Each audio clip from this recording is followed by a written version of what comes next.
Basically ABG है क्या? क्या कोई बता सकता है एबीजी क्या है?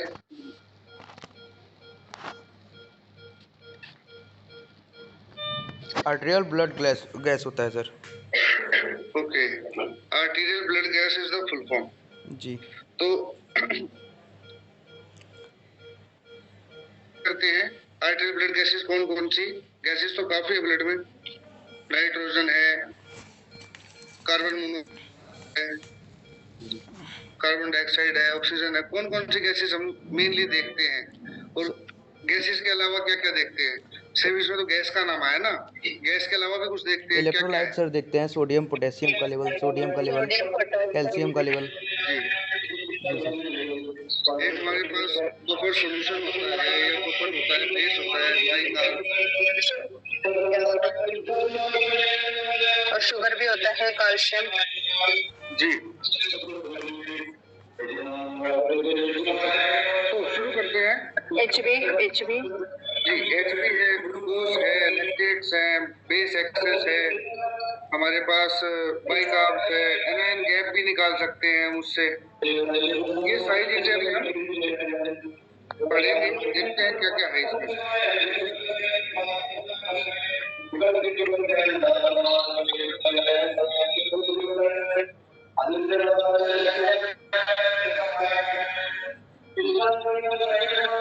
तो इंटरप्रेट कैसे करेंगे हम एबीजी को? क्या है एबीजी? एबीजी में कैसे कैसे हम क्या कर सकते हैं, कैसे देख सकते हैं? तो सुनिएगा प्लीज। सबसे पहले हम देखेंगे एबीजी है किसकी। पेशेंट डाटा चेक करेंगे, कभी हम दूर से पेशेंट को तो नहीं उठा रहे हैं एबीजी के अंदर। एबीजी किसी की, पेशेंट की कोई और। उसके बाद क्लिनिकल स्टेटस देखेंगे कि जिस पेशेंट से हमने एबीजी लिया है उसके स्टेटस से मैच कर रही है, क्लिनिकल स्टेटस के अकॉर्डिंग तो चल रहा है। ऑक्सीजन सैचुरेशन क्या पता पेशेंट की 100 और एबीजी में दिखा रहा हो 60, तो मैं भी वो क्रॉस चेक करना जरूरी है। क्या पता वो मशीन खराब है या फिर पेशेंट बदल गया या फिर जो सैंपल्स थे वो एक्सचेंज हो गए। फिर आर्टेरियल CO2 की टेंशन देखेंगे, मतलब पार्शियल प्रेशर ऑफ CO2 देखेंगे कि कितना है। बाइकार्ब्स की कंसंट्रेशन देखेंगे ब्लड में कितनी है, क्या वो कंपनसेट कर रहे हैं क्या? जैसे रेस्पिरेटरी एसिडोसिस है या मेटाबॉलिक एसिडोसिस है, तो उसके साथ क्या कोई और कंपोनेंट कंपनसेट कर रहा है? जैसे रेस्पिरेटरी में मेटाबॉलिक कंपनसेट करता है या फिर मेटाबॉलिक में रेस्पिरेटरी कंपोनेंट कंपनसेट करता है, अपने आप को घटाकर या बढ़ाकर। उसके बाद एनायन गैप है, थोड़ा सा नया लगेगा एनायन गैप आपको, लेकिन एनायन गैप कौन है क्या? क्यों है? ये पायोसेल कर दो ना, इसमें क्या देखना था? राजीव सिंह जी प्लीज म्यूट कीजिएगा अपना एक बार माइक।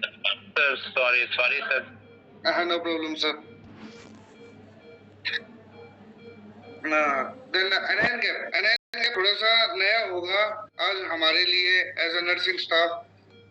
हमें थोड़ा सा अलग लगेगा कि एनायन गैप है क्या। बेसिकली एनायन गैप क्या है कि पॉजिटिव आयंस में से नेगेटिव आयंस को माइनस करके जो बैलेंस बचता है वो है एनायन गैप। तो वो होता क्या है वो आगे पढ़ेंगे। उसके बाद इलेक्ट्रोलाइट एब्नॉर्मेलिटीज पढ़ेंगे, जैसा कि sodium potassium chloride bicarbs and base deficit and base excess का पढ़ेंगे। फिर कुछ गलत पढ़ने से पहले है कि सही पढ़ लिया जाए, तो वो है नॉर्मल वैल्यूज पढ़ेंगे पहले। पीएच की नॉर्मल वैल्यूज आप भी बता सकते हैं, बिना देखे ही बता सकते हैं, कोई दिक्कत नहीं है। कोई 7.32 7.45। Very good. And oxygen, partial pressure of oxygen क्या है हमारे पास? 95 to 98। एक्चुअल में कितना होना चाहिए? 95 to 98। Yes sir. 35 to 45। No, partial pressure of oxygen पूछा है मैम मैंने कार्बन डाइऑक्साइड नहीं बोला। मैंने पूछा है कि कार्बन ऑक्सीजन का पार्शियल प्रेशर 80 to 95 100 होना चाहिए sir. 80 to 95 100 something, 80 to 100। ABG में हम नॉर्मल लिमिट्स देखते हैं 83 to 100 तक।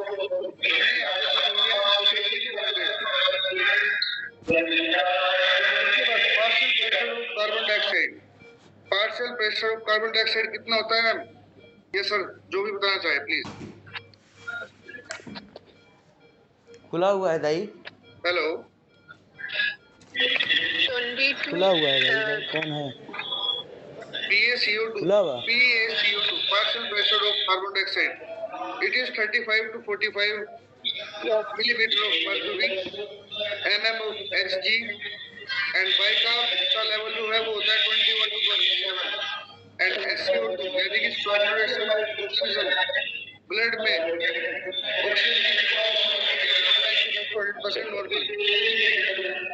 इंटरप्रेट कैसे करते हैं हम क्लिनिकल स्टडीज के देखेंगे सोडियम कैसा है, उससे पता चलेगा कि मेटाबॉलिक कंपोनेंट और रेस्पिरेटरी कंपोनेंट कैसा दिक्कत में हो सकता है। Vital science, FiO2, respiratory rate, ventilator settings, ये सभी चीजें नोट करने की हैं।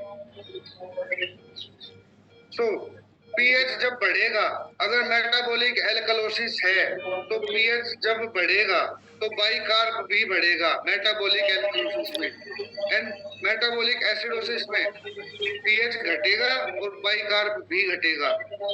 सिमिलरली पीएच बढ़ेगा अगर रेस्पिरेटरी एल्कलोसिस होगा, सिर्फ किस कारण, जब CO2 घटेगा, एंड पीएच जब घटेगा एंड CO2 बढ़ेगा तो रेस्पिरेटरी एसिडोसिस। बेसिकली मोटा मोटा क्या है कि पीएच डायरेक्टली प्रोपोर्शनल है बाइकार्ब्स के, कि अगर बाइकार्ब्स बढ़ रहे हैं तो पीएच भी बढ़ेगी, और बाइकार्ब्स अगर कम हो रहे हैं तो पीएच भी घटेगी।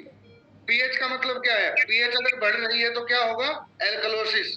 पीएच अगर घट रही है तो क्या होगा, एसिडोसिस। पीएच की फुल फॉर्म है पोटेंशियल ऑफ हाइड्रोजन आयन।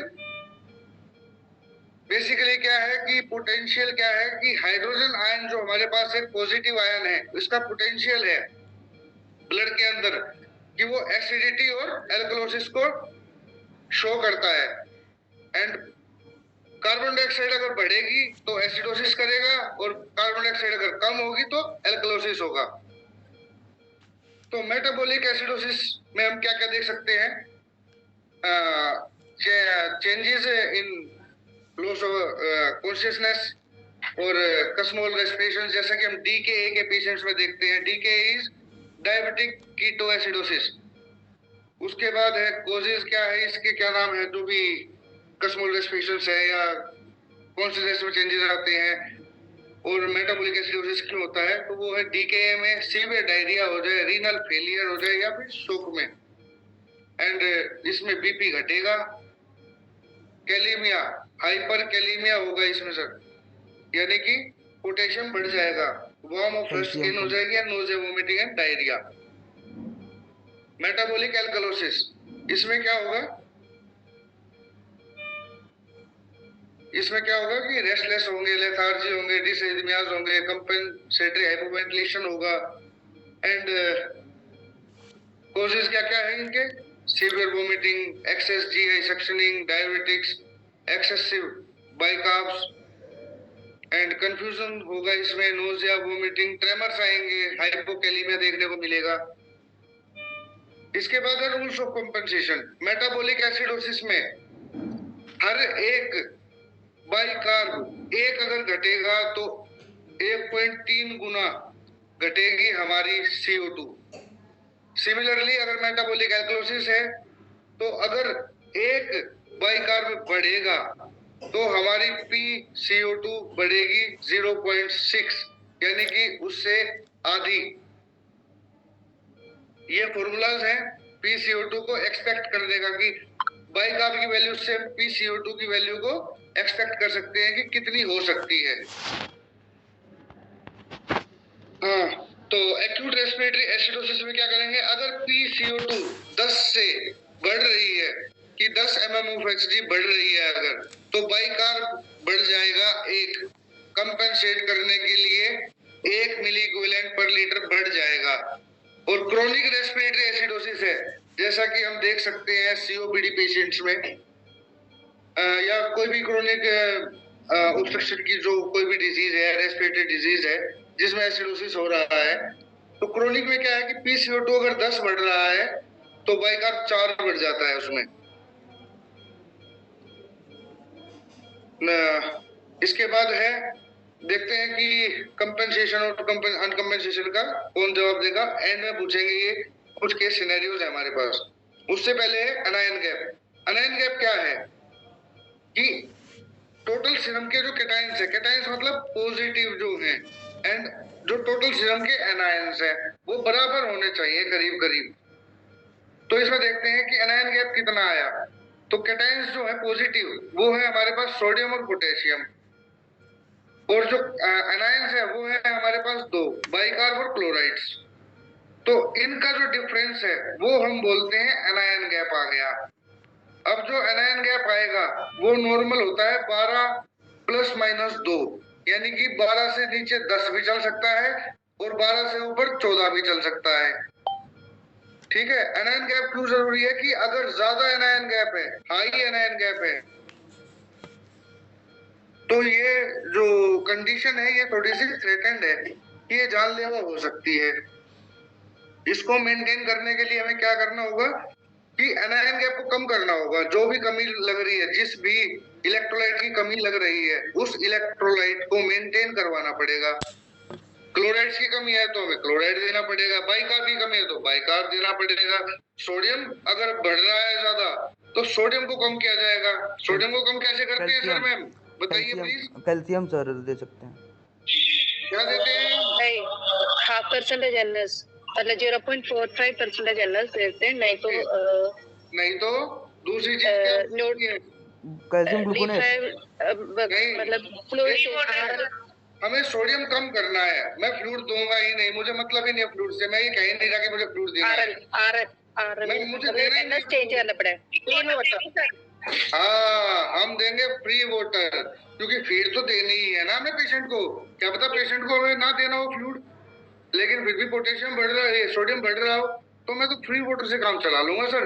मुझे नहीं चाहिए कि पेशेंट ओवरलोड में जाए, तो मैं फ्री वाटर दूंगा और सोडियम को कम कर दूंगा। ठीक है जी सर। तो पहला केस सिनेरियो देखते हैं सर। इसमें क्या है कि एक 65 ईयर ओल्ड मेल था, वो प्रेजेंट हुआ अपनी इमरजेंसी में आईसीयू में एक्यूट रेस्पिरेटरी डिस्ट्रेस के साथ। एग्जामिनेशन पे देखा कि उसको टैकीकार्डिया है, हाइपोटेंशन है और टैकीप्निया हो रहा है। जब हमने देखा उसका एबीजी तो पीएच दिखा 7.23, पीसीओ2 33 था, PO2 85, बाइकार्ब से 15 के, बेस एक्सेस दिखाया था कि -9.80 है एंड सैचुरेशन 90 थी। सोडियम नॉर्मल वैल्यूज में था, क्लोराइड्स भी नॉर्मल वैल्यू थे एंड पोटेशियम भी नॉर्मल वैल्यू में था, लेकिन एल्बुमिन कम था। तो पहली बात यह है कि दूसरी पहली स्लाइड में जाएंगे तो अगर हाइपोएल्बुमिनीमिया है तो हम देखेंगे कि अनायन गैप जो है उसमें एल्बुमिन की वैल्यू से भी रिलेटेड एक फॉर्मूला बनेगा, अनायन गैप प्लस 2.54 माइनस एल्बुमिन। तो ये करीब करीब हमारे पास आएगा। अनायन गैप अगर 12 है मान के चले तो प्लस 2.5 से अगर ये 4 माइनस 2.4 करते हैं तो आएगा 1.6। तो 4 इंटू 1.6 करने से आएगा करीब करीब 9. आप लेके चलेंगे 6 के करीब। तो 6 दूनी 6.4 ढाई से गुना करोगे तो 6 दूनी 12 और 3 15, 15 12 27, ये तो हो गया हाई अनायन गैप। एसिडोसिस में जाएंगे तो इसमें कौन सा, पहली बात तो बताइएगा कौन सा एसिडोसिस है या एल्कलोसिस है? एसिडोसिस है। एसिडोसिस है। तो कौन सा एसिडोसिस है इसमें? Chronic acidosis. मेटाबॉलिक है। मेटाबॉलिक कैसे है? एनायन गैप ज्यादा है सर। हाँ जी बताइएगा, मेटाबॉलिक एसिडोसिस कैसे हुआ? बिकॉज बाइकार्बोनेट डिक्रीज हो रहा है इसमें। हाँ, बाइकार्ब हो रहे हैं एंड पीएच भी कम हो रहा है। पीएच भी डिक्रीज जी, एंड बेस एक्सेस हमारे पास दिख रहा है कि -9.8 बेस की कमी है हमारे पास, तभी तो एसिडिटी हो रही है ना। अगर हम बेस दे देंगे तो न्यूट्रल कर देंगे हम पीएच को। तो सेम इसको आगे देखते हैं। अब क्या है कि हाई एनायन गैप आ गया, क्योंकि वहां पे मैंने फॉर्मूला जो पढ़ा था उसके हिसाब से तो 27 एनायन गैप आया। तो 27 आने के बाद वो था एल्बुमिन के रिगार्डिंग, जो ऊपर लिखा है ये नॉर्मल एनायन गैप दिखा रखा है। इसमें एल्बुमिन की जो वैल्यू थी वो पुट नहीं की हुई। अगर एल्बुमिन की वैल्यू पुट करेंगे तो 27 का करीब एनायन गैप आएगा। तो इसमें PCO2 एक्सपेक्टेड तो दिखा दे 32, जो कि है भी हमारी करीब करीब 32 33 नॉर्मल है। एनायन गैप आ गया लेकिन 19 का, बिना एल्बुमिन की वैल्यू पुट किए। तो एल्बुमिन की ये एनायन गैप दिखा रखा है इन्होंने अब 23 का, सॉरी एनायन गैप एल्बुमिन की वैल्यू पुट करने के बाद तो आएगा high anion gap metabolic acidosis. High anion gap metabolic acidosis है, थोड़ी सी जान लेवा। अगर जब तक ये एनायन गैप न्यूट्रल नहीं आएगा मेटाबॉलिक एसिडोसिस करेक्ट नहीं हो सकता इतनी जल्दी, फिर तो उसको एनायन गैप को मेंटेन करना ही पड़ेगा। एंड हाइपोक्सीमिया में भी है पेशेंट, क्योंकि SO2 हम देख रहे हैं कि 90 है, जो कि SO2 हमने क्या कहा है कि 95 to 100 होनी चाहिए। PO2 अलग है, SO2 अलग है। PO2 है saturation of oxygen and SO2 है saturation of oxygen and PO2 is partial pressure of oxygen। दूसरा केस सिनेरियो देखते हैं कि एक मिस्टर डी है, 63 साल के हैं, वो क्रोनिक रीनल फेलियर में थे, ब्रीथलेसनेस हुई, ट्रीटमेंट चल ही रहा था उनका, डिक्रीज आउटपुट था ही, वॉमिटिंग में थे, वॉमिटिंग भी हुई तो लॉस हुआ बेस का। तो अब देखते हैं, तो पीएच देखी हमने, पहले देखते हैं कि टैकीकार्डिया था, हाइपरटेंसिव हो रहे थे और बायलेटरल एयर एंट्री भी डिक्रीज से पीडल एडिमा, यानी कि ओवरलोड हो रहा है फ्लूइड का भी। एंड रेस्पिरेटरी कंपोनेंट भी थोड़ा डगमगाया हुआ है क्योंकि डिक्रीज हो रखी है अब यहाँ पर एयर एंट्री। तो पीएच के अकॉर्डिंग क्या लग रहा है कि क्या है ये एसिडोसिस? पीएच के अकॉर्डिंग क्या है? Metabolic acidosis. ना पीएच के अकॉर्डिंग मैंने बाइकार्ब के अकॉर्डिंग नहीं पूछा, मैंने पूछा पीएच के अकॉर्डिंग क्या है? एसिडोसिस या एल्कलोसिस? एसिडोसिस। जी एसिडोसिस। हमारे पास 21, CO2 है 80 एंड बाइकार्ब है 7.80 के। बेस एसिड तो काफी माइनस में चले गए, -18.80 है। और नीचे के जितने भी सारे कंपोनेंट हैं उसमें सिर्फ एक सोडियम पोटेशियम है जो एब्नॉर्मल केसेस में, जैसे कि सोडियम एल्काइलेटी का, यानी कि हाइपोनेट्रीमिया हो रहा है या नहीं, और पोटेशियम है 5.5 का, इसमें हाइपोकैलीमिया हो रहा है या नहीं? हाइपर हो रहा है। चलिए तो यस सर, हाइपरकैलेमिया हो रहा है सर, 5.5 है, पोटेशियम का लेवल ज़्यादा है सर। इसके बाद हम क्या देखते हैं तो बताइए कोई। Hello sir, your voice is not one second, कितना माइक ओपन है ना?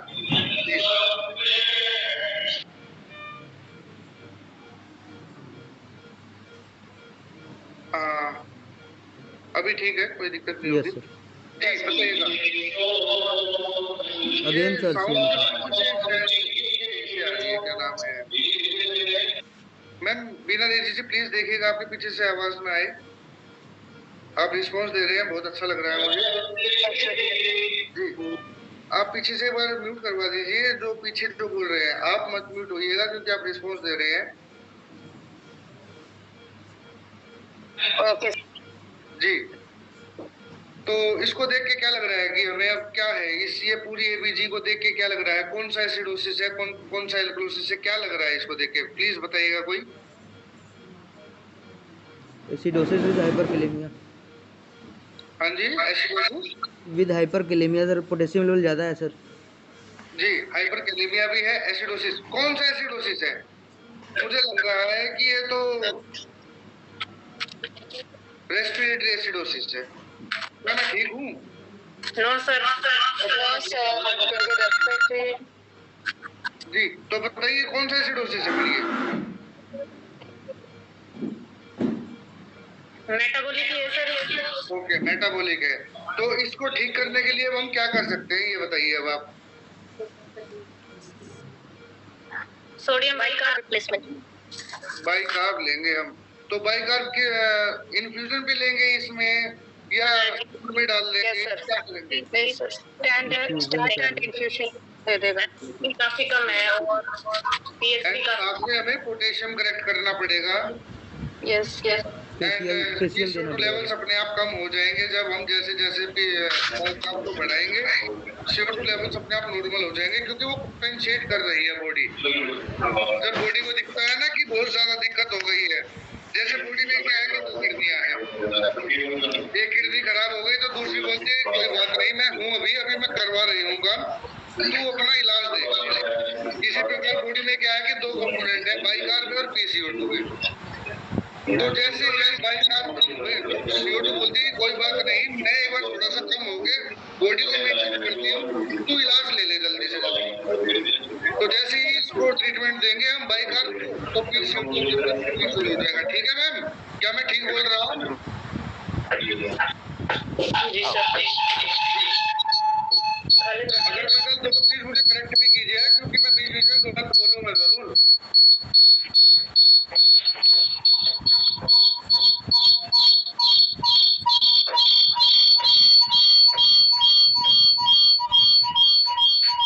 वॉइस क्लियर नहीं आ पा रही है sir.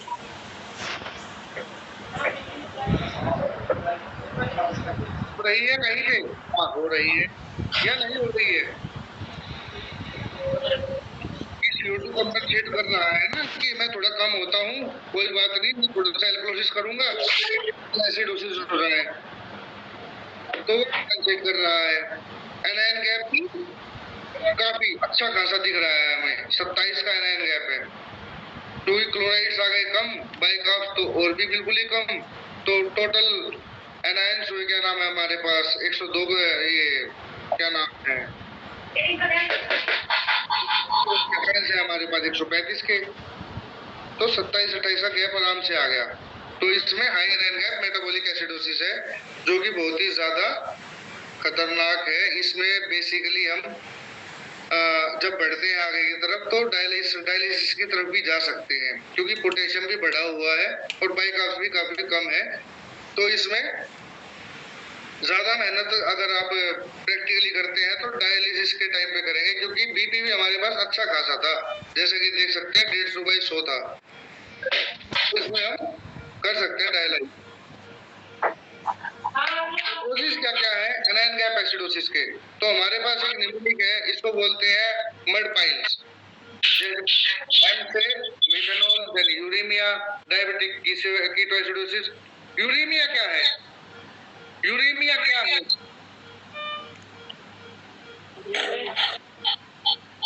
Uraemia urine output sir कम मतलब आने लगे। यूरिया लेवल हाई तो कौन सा? Urea high, blood.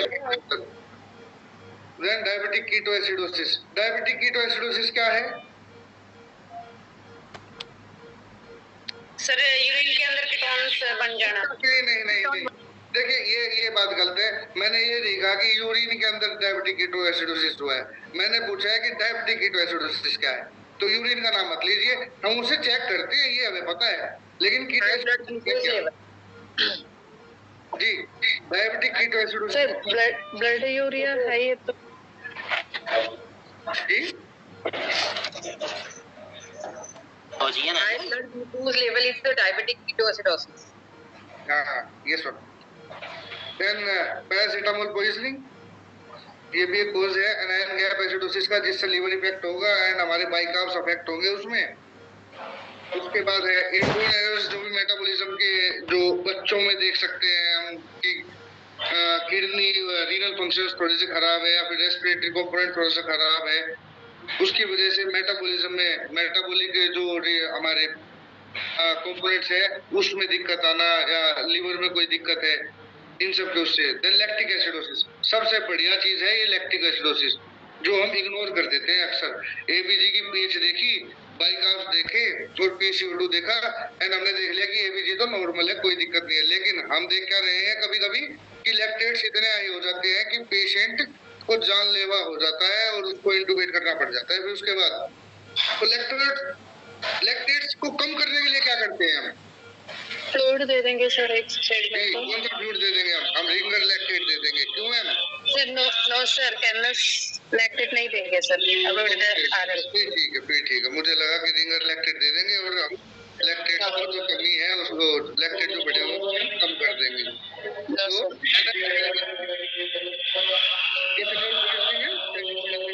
एसिड्स होते हैं जो कि पॉइजनिंग है, इससे आयरन गैप बढ़ जाते हैं। केस सिनेरियो 3 में क्या है कि पीएच ले रखी है मैंने, वो पूरे एक एबीजी है। इस एबीजी में देखते हैं कि पीएच तो है 7.38, PCO2 है 30.40, PO2 96। जी आप भी पढ़िएगा आराम से, एक बार देखिएगा इसको, बढ़िया है ये एबीजी, एक बार देखिएगा इसको। एंड बाई कार्ब्स है 15 के, base excess -8.6 and saturation maintained है, सोडियम नॉर्मल है, क्लोराइड्स थोड़े से बढ़े हुए हैं, अब थोड़े हैं ज्यादा है वो तो आप देख पाएंगे। एंड पोटेशियम 5.1 है, ये तो सच में थोड़ा सा ही बढ़ा हुआ है, बिल्कुल 0.1 का ही फर्क लगा लो, और कुछ बुक्स में तो 5.1 तक भी नॉर्मल मानते हैं। तो इसको बताइएगा ये क्या है? ये थोड़ा हाइपरटोनी में बोल सकते हैं। हाँ जी जी बताइएगा मैम। तो भी एक साइड से तो हाइपरकैलेमिया भी है सर इसमें, जी और पार्शियल प्रेशर और कार्बन डाइऑक्साइड भी सर कम है सर। कार्बन डाइऑक्साइड कम है इसमें जी, लेकिन पीएच तो नॉर्मल है ना मेरी, पीएच तो मैं नॉर्मल ले रखे। अब मैं ही हूँ, ये मेरा एबीजी बता दिया मैंने कि मेरा तो नॉर्मल है पीएच, मेरे को तो कोई दिक्कत है नहीं, लेकिन फिर भी दिक्कतें आ रही है, पता नहीं क्या दिक्कत हुई। तो बताइए आप कैसे, क्या दिक्कत आ सकती है इस पीएच को देखकर हमें? सोडा बाइकार्ब का लेवल भी सर डाउन है सर। अच्छा, सोडा बाइकार्ब कम हो गया, यानी कि मेटाबॉलिक एसिडोसिस हो गया। और PO2 भी कम है सर। PO2 भी कम है, PO2 तो नॉर्मल है मैम, PO2 तो अब इससे ज्यादा क्या ही बढ़ाओगे। 80 से 96। हाँ, PO2 83 to 100 तक मैं ले सकता हूँ, 110 तक भी ले सकते हैं अगर मैं ज्यादा हाइपरवेंटिलेट कर रहा हूँ तो कोई दिक्कत नहीं है, लेकिन 96 इज नॉर्मल। बट PCO2 मुझे ऐसा लग रहा है कि CO2 बढ़ी हुई है। नहीं सर, अच्छा, कम क्यों, क्या दिक्कत है, कम है क्या ये? नॉर्मल है मैम प्लीज, ये नॉर्मल तो मुझे लग नहीं रही, मुझे तो लग रहा है कि कम है। कम है मैम, कम है, 41 to 51 होना चाहिए सर। तो पार्शियल कंपनसेटरी, फुल कंपनसेटरी ये भी चेक करेंगे, लेकिन इसमें पार्शियल कंपनसेटरी होता है ना तो पीएच करीब करीब 7.32 के आसपास होती है, 31 के आसपास होती है, पीएच पूरी 7.38 नहीं होती, ठीक है 7.31। तो ये कंपनसेट कर रहा है पूरी तरीके से कि CO2 जितना कम हो सकता था पीएच को नॉर्मल करने के लिए उसने उतना किया, लेकिन यहाँ पे क्लोराइड्स बढ़ रहे हैं, हाइपर क्लोराइडीमिया हो गया है। एंड ये एक साइलेंट पॉइजन है, क्लोराइड्स एक हमारी बॉडी में साइलेंट पॉइजन है, जिसकी वजह से एकदम से हाइपरक्लोराइडीमिया मेटाबॉलिक एसिडोसिस होगा एंड पेशेंट एकदम से डेथ की तरफ निकल जाएगा। तो हमें पहले इनके क्लोराइड्स कम करने होंगे, जो हमें NS ये फ्लूइड वगैरह जो दे रहे हैं उनको कम करना होगा, क्लोराइड्स के लेवल्स को कम लेके आना पड़ेगा।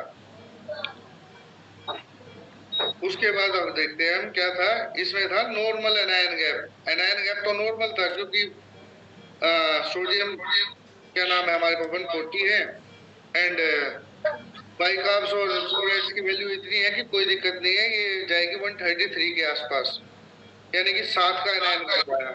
तो ये तो बल्कि यूं लगा लीजिए कि पोटेशियम का अगर देखा जाए तो 145 12-13 के आसपास ही आ गया, 12 का एनायन गैप आ गया। और नॉर्मल एनायन गैप में मेटाबॉलिक एसिडोसिस हो रहा है, लेकिन क्योंकि बाइकार्ब्स कम है, पीएच नॉर्मल है, सॉरी इसमें मैंने गलती से एरो लगा दिया है, पीएच ठीक है 7.38 है, वैसे मैंने पीएच इसमें 7.28 लेनी थी, जिसमें दिखता कि हाँ ये पार्शियल कंपनसेटरी दिखता मुझे, ये वो थोड़ी सी मुझसे गलती हो गई इसमें। एंड क्लोराइड थोड़े से बढ़े हुए हैं तो हाइपर क्लोराइडीमिया है इसमें। तो कोशिश ऑफ नॉर्मल एसिडोसिस में क्या है, वो तो था हाई एनायन गैप का, इसमें है नॉर्मल एनायन गैप एसिडोसिस। इसमें क्या है, गट में क्या है, डायरिया, फिस्टुला और सिग्मोइडोस्टोमी कर रखी है। और रीनल में क्या क्या है, रिसस्सिटेट कर दिया हमने क्लोराइड रिच आईवी फ्लूइड से, जैसे कि NS से, सोडियम क्लोराइड है ना NS में, तो normal saline is not normal. आप नॉर्मल सलाइन को सिर्फ नॉर्मल के नाम से जानते हैं, लेकिन ये नॉर्मल नहीं है। तो रिसस्पिटेट करेंगे लो क्लोराइड फ्लूइड से। अगर हम देखते हैं कि क्लोराइडीमिया हो रहा है तो इसमें डेक्सट्रोज वगैरह लेंगे हम, क्लोराइड की तरफ जाएंगे ही नहीं। और रीनल ट्यूबुलर एसिडोसिस है, मिनरल कोर्टिकोइड डेफिशिएंसी हो गई है, या फिर कार्बोनिक एनहाइड्रेज इनहिबिटर्स होते हैं, कुछ है जो इनहिबिटर्स हैं जो आपको अभी समझने में दिक्कत होगी, मुझे समझाने में आपको और भी ज्यादा दिक्कत हो जाएगी इस टाइम पे। तो समय के सभी को देखते हुए हमें बेसिकली क्या है कि क्लोराइड्स कम रखने चाहिए, नॉर्मल वैल्यूज में रखने चाहिए, क्योंकि ये एक साइलेंट किलर्स है। जो मैंने बताया कि अगर ये बढ़ते घटते हैं तो दिखता नहीं है। क्लोराइड्स का आपने देखा होगा कि लेवल्स हम केएफटी में कई जगह देखते हैं, कई जगह मिलते ही नहीं है और उनको देखते भी नहीं है। तो मेंटेन रखना क्लोराइड्स लेवल को भी। क्या है ट्रीटमेंट है हमारे पास आईवी फ्लूइड कंडीशन में, मेटाबॉलिक एसिडोसिस में, फिर है उसके बाद डायलिसिस एंड सोडियम बाइकार्बोनेट का इन्फ्यूजन या फिर इंजेक्शन देना। ठीक है, क्या मैं ठीक बोल रहा हूँ सर? मैं आ रहा हूँ, मैं थोड़ी देर बाद। हाँ सुना है सर, प्लीज एक बार म्यूट कीजिएगा, मंगवा ले ये ज्यादा अभी टाइम लगेगा।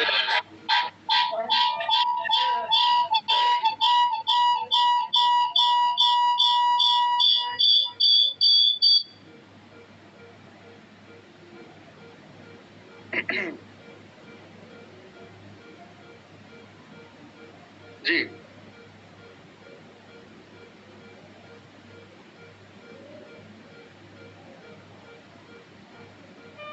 इसके बाद है role of sodium bicarb.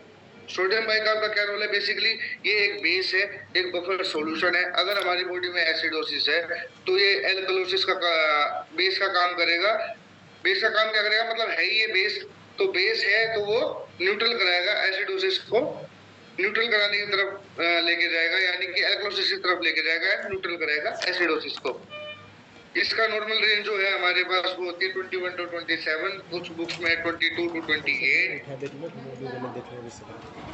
Then इसके बाद हमारे पास है केस सिनेरियो दोबारा से, जिसमें क्या देखते हैं हम कि एक 38 साल की महिला है जो कि डायग्नोज हुई है पेप्टिक अल्सर डिजीज से, प्रेजेंट हुई थी हमारे पास इन वोमिटिंग की वजह से, एंड मस्कुलर वीकनेस इंक्रीज हुई थी, ट्विचिंग हुई थी एंड क्रैम्प्स थे, and mucosa was dry and skin was skin trigger जो था वो भी डिक्रीज हो रखा था। अगर हम इस एग्जामिनेशन में देखें तो क्या लग रहा है? पीएच को देखिए ही मत अभी, अब सिर्फ यही देखिए कि जो केस सिनेरियो है वो क्या दिख रहा है उसमें। एल्कोलोसिस में सर, एक तो हाइपोकैलीमिया। हाइपोकैलीमिया कहाँ दिख रहा है? एल्कोलोसिस में है sir. Sir potassium is metabolic 2.5। मैं पीएच बोल ही नहीं रहा हूँ, अच्छा मैं पीएच नहीं बोल रहा हूँ, मैं कह रहा हूँ कि सिर्फ केस सिनेरियो में ना ये सिर्फ जो लिखा हुआ है सिर्फ ये बताइए, ओके सर। इसको देख के क्या लग रहा है हमें?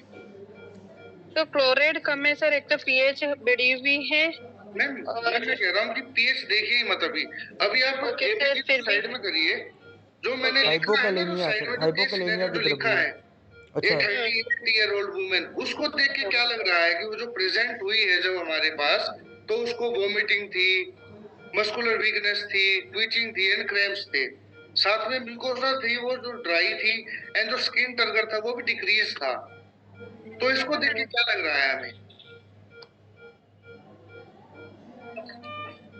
इनको सर क्या बता। चलिए मैं कोशिश करता हूँ थोड़ा सा। कम की वजह जी, पोटेशियम कम की वजह से भी ये साइनल सिम्टम्स हो सकते। जी आप बिल्कुल सही कह रहे हैं। अगर मैं आपको ये एबीजी ना ही दिखाता तो शायद फिर आप अच्छे से और बता पाती कि इसको पेशेंट को एक तो डिहाइड्रेशन है, ये डिहाइड्रेटेड है, ग्लूकोज इसकी ड्राई है, स्किन टर्गर इसका डिक्रीज हो चुका है, मस्कुलर वीकनेस आ रही है, यानी कि कहीं ना कहीं इलेक्ट्रोलाइट्स में दिक्कत है। अब मस्कुलर वीकनेस हमारे कैल्शियम की वजह से भी आ सकती है, सिर्फ पोटेशियम की वजह से नहीं। वोमिटिंग है, और वोमिटिंग अगर ज्यादा हो रही है और ये क्रैम्प्स आ रहे हैं तो हम समझ सकते हैं कि वोमिटिंग की वजह से हाइपोकैलीमिया हो सकता है, हाइपोनेट्रीमिया भी हो सकता है, एंड बेस हमारा थोड़ा सा ज्यादा क्या नाम है बढ़ जाएगा, सॉरी कम हो जाएगा, ये एल्कलोसिस एसिडोसिस की तरफ भी जा सकता है।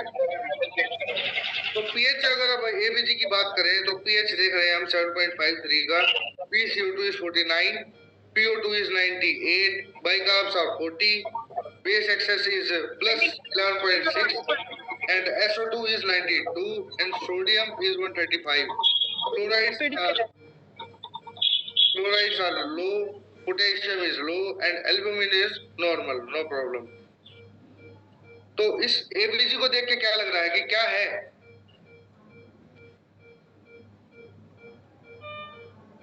एल्कोलोसिस में जा रही है सर। एल्कलोसिस, कौन सा एल्कलोसिस लग रहा है? पूरी एबीजी को देख के बताइएगा।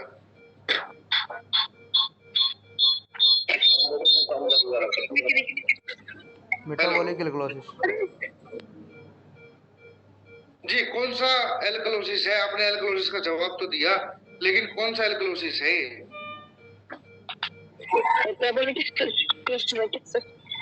ये है रेस्पिरेटरी। नो सर, रेस्पिरेटरी नहीं है सर। ये है रेस्पिरेटरी एल्कलोसिस। जी, मैं ठीक कह रहा हूँ ना? नहीं सर, ये मेटाबॉलिक एल्कोलोसिस है सर। अच्छा, मेटाबॉलिक एल्कलोसिस है। तो ये PCO2 बढ़ा हुआ है, लेकिन आप बोल रहे हो एल्कलोसिस है, ये कैसे है? PCO2 फिर क्या कर रहा है ये?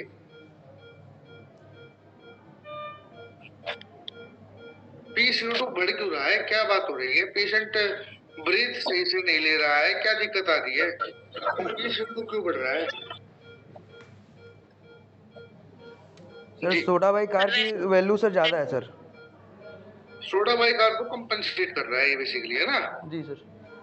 ये कंपनसेट करने की कोशिश कर रहा है PCO2 कि कोई बात नहीं बॉडी, तेरे अंदर अभी बाइकार ज्यादा हो गया, कोई बात नहीं, मैं इसके अंदर थोड़ा एसिड भरता हूँ अब, ताकि न्यूट्रल लाएंगे हम। लेकिन इतना नहीं बढ़ पाया कि ज्यादा ही मेंटेन करते, क्योंकि एक्सेस में हो गया ना बाइकार, तो ज्यादा ही बढ़ गया। तो जी सर। बाइकार्ब्स को कम करने के लिए हम क्या करते हैं? देते हैं जी, ग्लूसी का यूज कर सकते हैं क्या सर? जी बताइएगा। समय कम है, 5 ही मिनट बची है अब हमारे पास ज्यादा, तो शुरू करते हैं अब। एंड का पार्ट मैं थोड़ा जल्दी करता हूँ खत्म। इसमें PCO2 क्या है कि कंपनसेट कर रहा है, एंड बाइकार्ब्स बहुत ज्यादा बढ़े हुए हैं क्योंकि, तो इसमें क्या करेंगे हम? एंड में आके दिख रहा है कि एक्सपेक्टेड जो PCO2 है इसमें 50 होनी चाहिए, एंड हमारे पास अराउंड उतनी ही है करीब करीब। एंड एल्कलोसिस इतना ज्यादा है कि इसको मेंटेन करना पड़ेगा। इसको मेंटेन कैसे करेंगे हम? पहले तो क्लोराइड्स की मात्रा को बढ़ाएंगे, यानी कि फ्लूइड देंगे क्लोराइड का। क्या ऐसा कुछ कर सकते हैं? क्योंकि अगर हम फ्लूइड देंगे तो उसमें सोडियम भी रहेगा, सोडियम क्लोराइड के साथ सोडियम जाएगा तो थोड़ा सा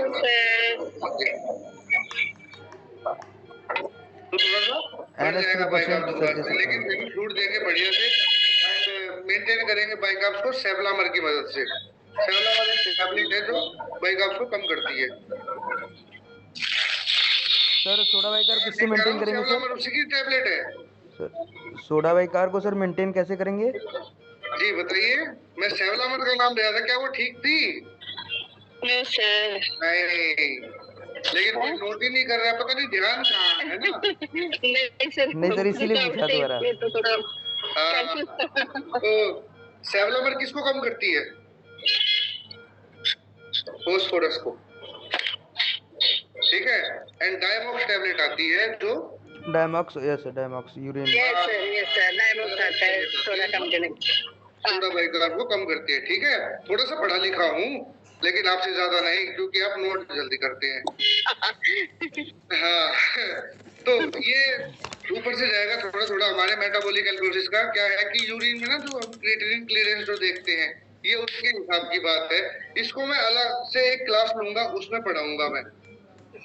तो केस सिनेरियो लेते हैं दूसरा एक और, मेरे ख्याल में 5 ही हो पाएंगे आज, क्या पता 2 और हो जाए, 7 है टोटल।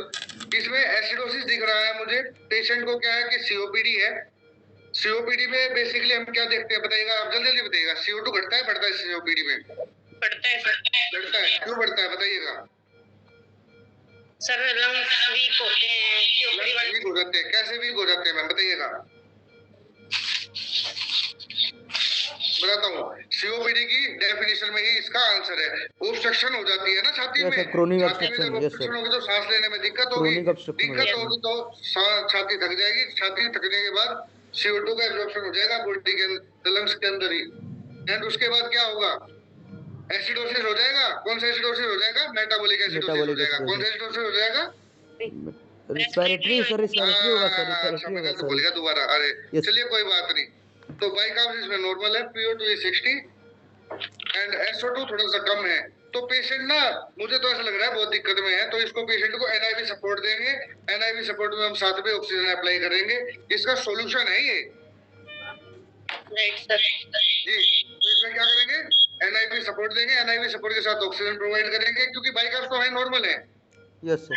SO2 भी बढ़ जाएगा, PO2 भी बढ़ जाएगा और PCO2 भी कम आ जाएगा Level अपने जाएगा। आप ही, ठीक है। एंड थोड़ा सा पोटेशियम दे देंगे ताकि जो हाइपोकैलिमिया है वो थोड़ा सा मेंटेन हो जाए, और जो हमारे दिख रहा है कि ऑल्टर्ड सेंसोरियम है या ब्रीथलेसनेस हो रहा है, बेसिकली ऑल्टर्ड सेंसोरियम पोटेशियम की वजह से हो सकता है ना, तो उसको मेंटेन करेंगे, ठीक है। एंड उसके बाद एक केस सिनेरियो और है, इसमें एल्कोलिसिस दिख रहा है, पीएच 7.5 का है, PCO2 is 26, यानी कंपेंसेट हो रहा है पूरा पीएच इतना कम है, CO2 इतना कम हो गया है कि ये पीएच को 7.5 तक ले गया है, PCO2 कम हो गया, यानी कि रेस्पिरेटरी एल्कोलिसिस है, कंपेंसेट कुछ नहीं है इसमें, ठीक है। मैम सुनिएगा प्लीज, सर प्लीज सुनिएगा, सॉरी थोड़ा टाइम का अभाव है, अदरवाइज मैं इंटरेक्ट करता और ज्यादा। तो इसमें रेस्पिरेटरी एल्कोलिसिस हो रहा है, पेशेंट हाइपर वेंटिलेट कर रहा है, टैकीप्निया है इसको। हाइपर वेंटिलेट मतलब ज्यादा जल्दी सांस ले रहा है, फोटो को बाहर निकालकर और इतने लंबे सांस ले दिए कि 26 का CO2 रख दिया। कुछ टाइम बाद क्या होगा, छाती थक जाएगी, पेशेंट थक जाएगा और रेस्टलेस हो जाएगा। इसके बाद पेशेंट सीधे ऑल्टर्ड चला जाएगा सेंसोरियम में, और पेशेंट को इंटूबेट या फिर NIV सपोर्ट की जरूरत पड़ सकती है इसके बाद। तो पेशेंट को हम क्या करेंगे, पहले ही यहीं पे ही एक NIV सपोर्ट देंगे ताकि पेशेंट का CO2 मेंटेन हो जाए, पेशेंट अपनी तरफ से ज्यादा एक्टिविटी ना करे। एंड SO2 लेवल हमारे ये सब कुछ नॉर्मल है ही, और पोटेशियम का जो लेवल है वो थोड़ा हाइपोकैलिमिया है, उसको मेंटेन कर देंगे। इसके बाद एक केस सिनेरियो और है, वो Acidosis. वो नहीं करेंगे, नेक्स्ट क्लास में लूंगा मैं इसको। Okay. तो अभी तक कोई प्रॉब्लम, कुछ कोई दिक्कत आई हो? क्लास ठीक थी, समझ में आया सबको? Yes sir. जी, तो अगली बार और भी अच्छे से देखेंगे, फिर अगली बार थोड़ा टाइम ज्यादा लेंगे। तो किसी का कोई क्वेश्चन? नहीं सर। जी, thank you, bye. Thank you, sir. जी, thank you sir. Thank you sir.